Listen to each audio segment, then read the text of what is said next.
Violência contra crianças aumenta e chega a 11 casos por hora no país. Notícias. A sequência de casos de agressões, violência e mortes de crianças no Brasil chama a atenção para um problema velado, que ocorre dentro do lares, onde deveriam estar protegidas, os maus-tratos. Com a pandemia, as famílias passaram a ficar mais tempo em casa e os casos de violência infantil cresceram. Em 2020, o Disque 100, serviço do Ministério da Mulher, Família e Direitos Humanos, registrou 95.247 denúncias contra 86.800 em 2019, quando não havia pandemia. Os números representam uma média de 260 queixas ao dia não só por tortura, agressões físicas e psicológicas, mas também por negligência, a maioria.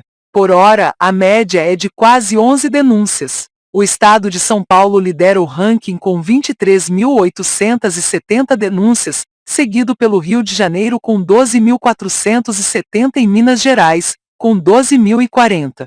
Temos tradição de violência na sociedade brasileira. Os números são muito altos. São 243 casos de agressões a crianças por dia registrados pelo Sistema Nacional de Agravos, até 2019. São casos que chegaram ao sistema de saúde e foram notificados pelos hospitais, afirma o advogado especialista em direitos humanos e membro do Instituto Nacional de Direitos da Criança e do Adolescente, Ariel de Castro Alves. Um levantamento da Sociedade Brasileira de Pediatria, divulgado em abril, aponta que 71% dos registros, 62.537, são decorrentes de violência física, 27%, 23.693, de violência psicológica e 3%, 2.342, são episódios de tortura. Cerca de 60% das situações se passaram no ambiente doméstico, e grande parte tem como autores pessoas do círculo familiar e de convivência das vítimas.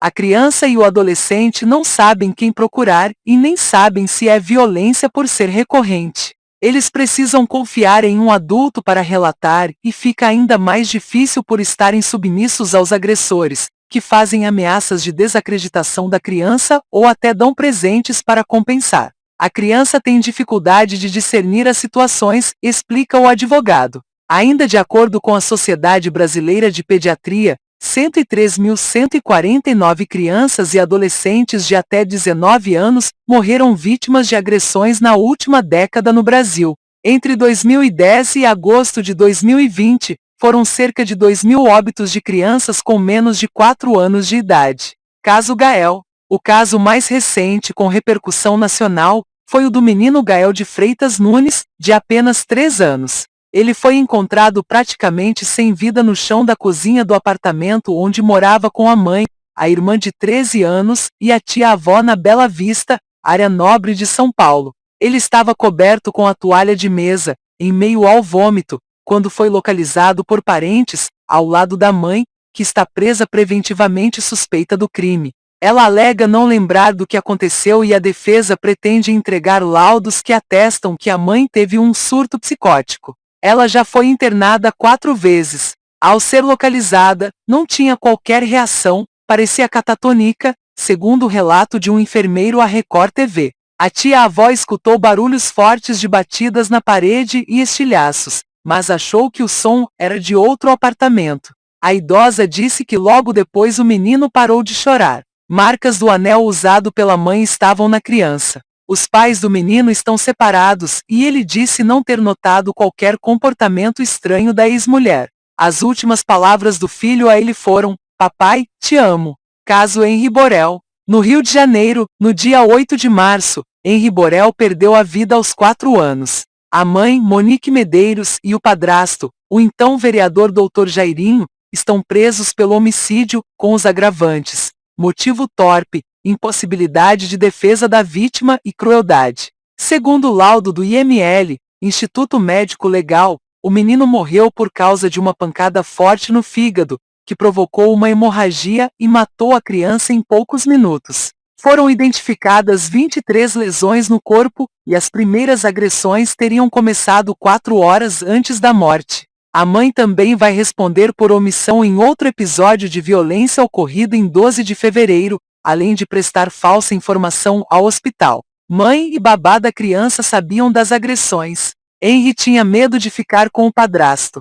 Mesmo com as mensagens apagadas do celular, fotos que mostravam hematomas foram repassadas pela cuidadora. O pai de Henry, Leniel Borel, afirmou ter recebido com tristeza, dor e raiva a conclusão da investigação da morte do filho e tatuou o rosto da criança para eternizá-lo. Importância das denúncias. As denúncias são essenciais para que os casos de violência à criança sejam investigados. As escolas sempre desempenharam um papel importante na identificação de situações suspeitas, mas com o fechamento das unidades de ensino na pandemia, o acompanhamento diário dos alunos foi prejudicado. Professores, coordenadores e cuidadores recebem cursos para isso.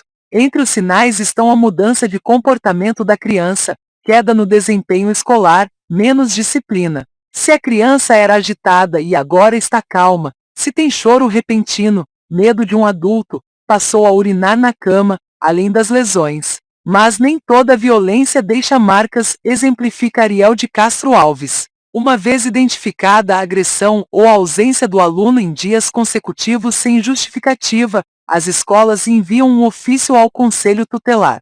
Mesmo que em anonimato, profissionais da instituição de ensino também podem fazer denúncias de maus-tratos. Uma das formas de tentar entender a situação vivida pela criança no ambiente familiar é por meio de conversas, desenhos e atividades lúdicas. Em geral, ela sempre tem alguém em quem confiar, seja um dos pais, irmãos, avós e tios. Menino no barril. No fim de janeiro, os moradores do Jardim das Andorinhas, em Campinas, no interior de São Paulo, se revoltaram ao saber que um garoto de 11 anos foi encontrado acorrentado, nu, dentro de um barril. Os vizinhos já desconfiavam de maus-tratos dos pais em relação à criança. Ele estava preso por correntes pelas mãos e pés e preso dentro de um tonel de tinta. A criança era torturada sem poder chorar e chegou a se alimentar das próprias fezes. É só porque eu pegava as coisas para comer sem pedir para minha mãe e meu pai. Meus irmãos podem pegar as coisas sem pedir, eu não, disse o garoto à PM quando foi resgatado. Segundo a polícia, tudo começou a partir de uma denúncia anônima. Ao vasculhar o imóvel, encontraram a criança em um cubículo dentro de um tambor. O menino ficava debaixo de sol por longos períodos, sem água e alimentação. Estava desidratado e desnutrido. Segundo os agentes, o garoto pesava cerca de 25 quilogramas. A casa da família foi depredada. Depois de ficar alguns dias internada, a criança foi para um abrigo municipal e os tios mostraram interesse em ficar com a guarda do sobrinho. O pai, a madrasta e a irmã da vítima foram presos preventivamente por tortura e omissão.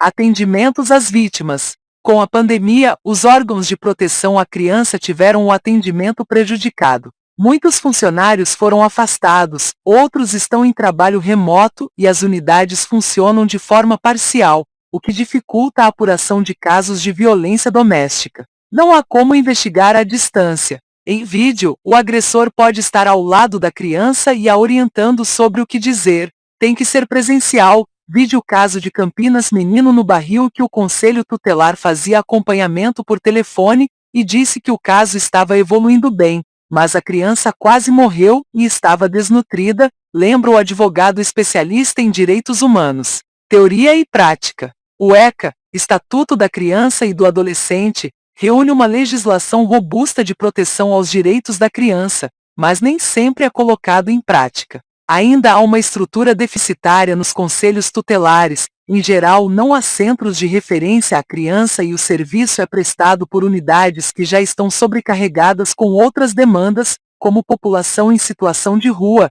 idosos e mulheres. As escolas públicas, segundo a legislação, deveriam ter um assistente social e um psicólogo, o que ainda não é realidade no Brasil. Também não há delegacias especializadas em crianças e adolescentes. Os casos são encaminhados para delegacias de defesa da mulher, que não têm psicólogos de plantão para ouvir os relatos das vítimas por meio da escuta protegida. Com isso, as ocorrências vão para a justiça, o que retarda o atendimento à criança. Segundo Ariel de Castro Alves, tudo isso colabora para a subnotificação de casos de violência à criança. Casos trágicos não acontecem do dia para a noite, há sinais anteriores. O ideal é prevenir que ocorram. Fazer a denúncia para que seja verificada, porque isso vai intimidar o agressor. Depois que a tragédia aconteceu, a denúncia só é importante para punir o responsável. Garoto em jaula.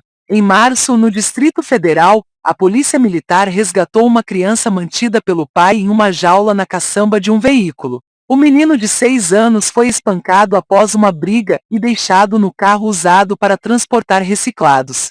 A criança foi encontrada presa nas grades da caçamba de uma picape, na chuva, com marcas de espancamento, e apesar do frio, estava sem blusa. Em contato com testemunhas, os agentes foram informados que o homem de 31 anos brigou com a mulher, de 27 anos, e depois espancou o filho com um pedaço de fio. Em seguida, o homem arrastou a criança pelo chão e a deixou no veículo. De acordo com a polícia militar, o local em que o garoto estava era sujo e semelhante a uma jaula. O homem foi preso em flagrante e levado para a carceragem